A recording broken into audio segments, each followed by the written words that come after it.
It seems to me, first of all, from what I understand from doctors, that's really rare. If it's a legitimate rape, the female body has ways to try to shut that whole thing down. And when it comes to establishing your worldview, I was curious, what newspapers and magazines did you regularly read before you were tapped for this to stay informed and to understand the world? I've read most of them, again, with a great appreciation for the press, for the media. But like what one specifically? I'm curious that you... all of them, any of them that have... Can demonic spirits attach themselves to inanimate objects? The answer is yes. Welcome to Twat Waffle of the Week. So I really struggled to get an episode published this week. Things just didn't go according to plan. So many stories, not enough motivation. To start, this is Ian Mackey's comment to Republican Chuck Bass during a debate over whether school districts should be allowed to ban trans athletes from youth sports. As numerous comments point out, don't tell somebody you love them and then vote for someone that will hurt them.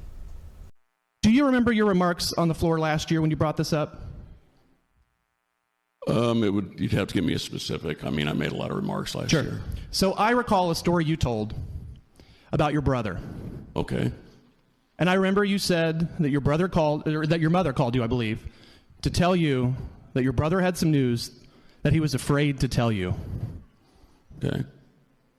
And your brother wanted to tell you that he was gay, didn't he? He was expressing that to the family, and he thought that that we would hold that against him and not let my children be around him. Why do you think he thought that? I don't know. It never would have happened, I'll tell you that.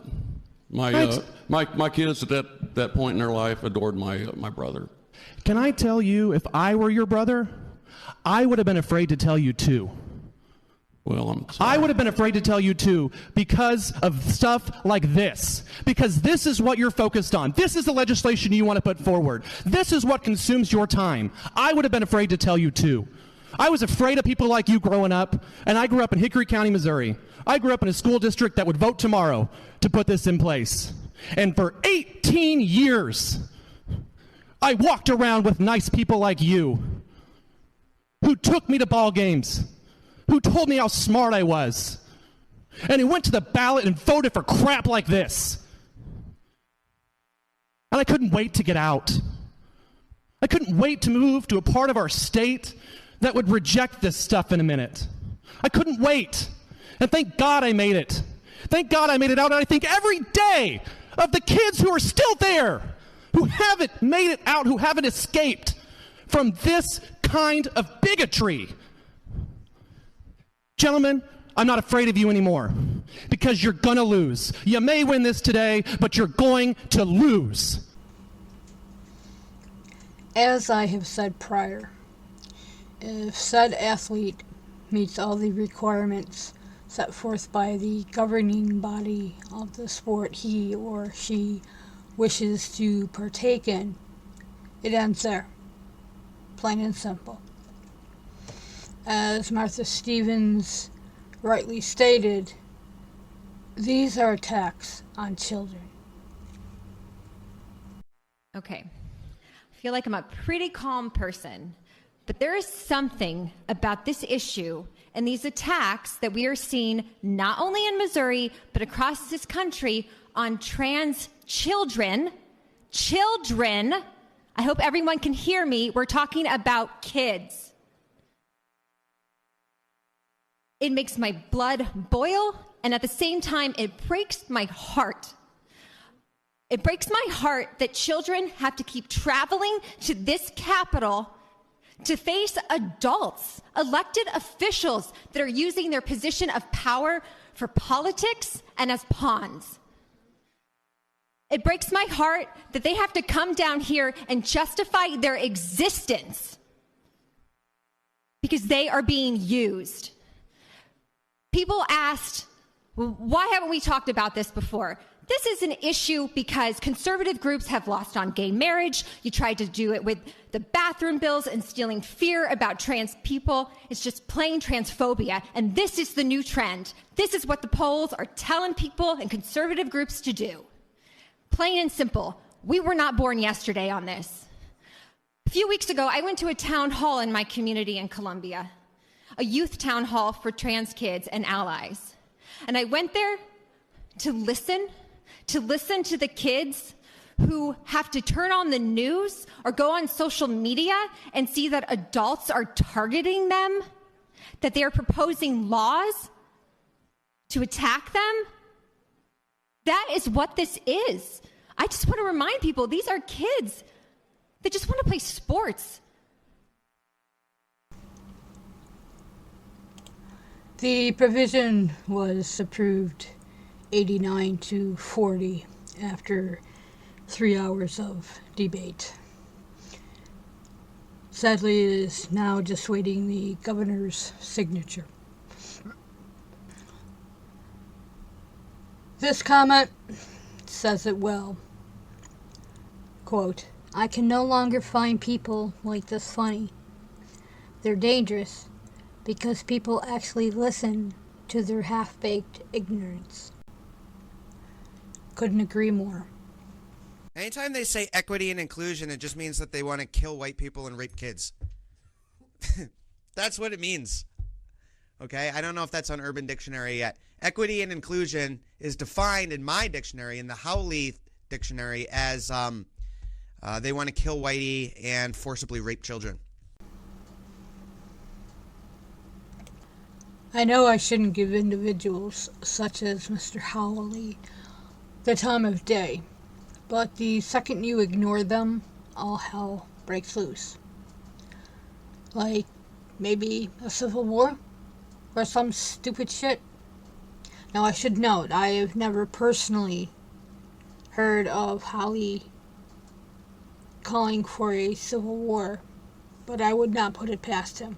But I have not heard it personally. So, methinks that Marjorie Taylor Greene has her priorities a bit screwed up. It only takes one time for a coup to be successful. And the disruption that it causes following an attempt is immeasurable.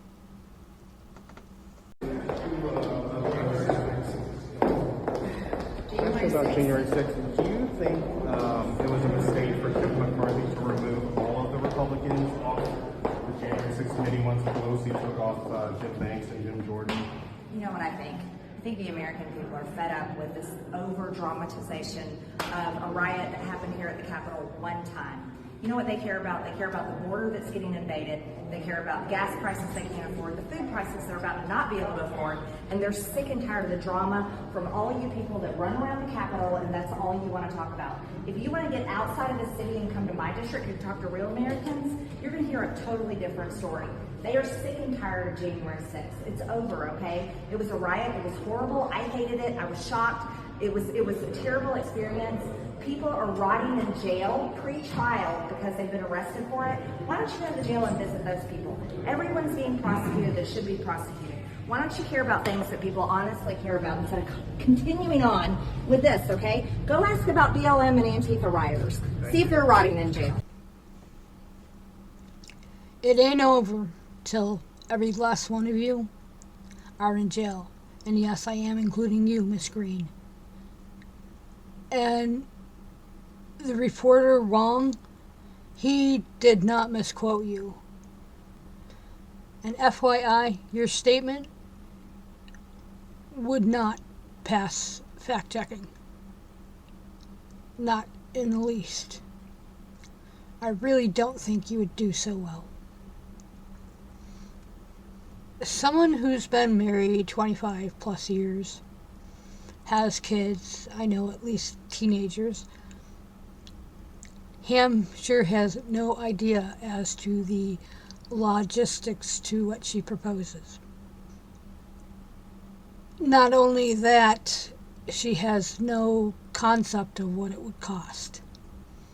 Now, I've been voting since 1982, and I cannot remember ever having voted in a neighbor's garage. I want to go back to small, very small precincts. So do away with the big voting centers, go back to a one-day vote with the smallest possible precinct, like preferably by neighborhood, where you vote in your neighbor's garage, like we used to do in the good old days. And you only get to vote on one day. I think a voting holiday would be great. And I think that we need to go back absolutely to paper ballots with a hand count. And I want to live stream the count because I feel like the maximum amount of transparency, the better. It creates just a trust between, the election workers and we the people. Then we know exactly what's going on. So the smaller the precinct, the easier that is to do. And what I would like to do is have 3 camera angles on. So like if this is a stack of ballots, got 3 camera angles on the ballot where you can, at the end of the night, tune in. It's so easy to do in this day and age, right? Log in and watch your neighborhood's count where you can see, okay, that's 1 vote for Dr. Laura. Okay. Yes. Okay. 1 vote for Dr. Phil. Okay. I'm not trying to separate you. But you can just see. And so it's like a real-time audit for your own neighborhood. And then you get to know exactly what happened. And I think that would it's just a great idea. As one comment notes, quote, so basically she wants to pick and choose which technology is used to ensure the disenfranchisement of as many people as possible who are unlikely to back her reactionary politics, unquote. So, this is Senator Frank Nicely, Republican, Tennessee. As much as I hate to say this, he's a fucking idiot. Speaker, I haven't given you all the history lesson in a while, and I want to give you a little history on homelessness. 1910, Hitler decided to live on the streets for a while. So for 2 years, Hitler lived on the streets and practiced his oratory and his body language and how to connect with masses, and then went on to lead a life that got him in the history books. So a lot of these people, it's not a dead end. They can come out of these homeless camps and have a productive life, or in Hitler's case, a very unproductive life. I support this bill. Thank you. Hitler? Seriously? There are numerous choices for examples Nicely could have chose. But that aside for the moment, homelessness is not a choice. No one decides to live on the streets. And no one should be punished for their living situation. Now, I will throw this caveat. I do know a few people who have chosen to live on the streets. Let's just say they're not the brightest light on the string, but you're going to run into that situation very, very rarely. And trust me, I am speaking from experience. Now, while I did have a safe place to sleep and eat, granted, it was in the basement of my place of employ, it was much better, and by better I mean safer, than what most folks face on the streets. But it was definitely 9 months of fucking hell before I was able to acquire a room, not an apartment, a room to rent. Would I do it again, knowing what I know now? Most likely yes, although I'm not in the best of health to be pulling that stunt. But seriously, you don't choose to be homeless, ever.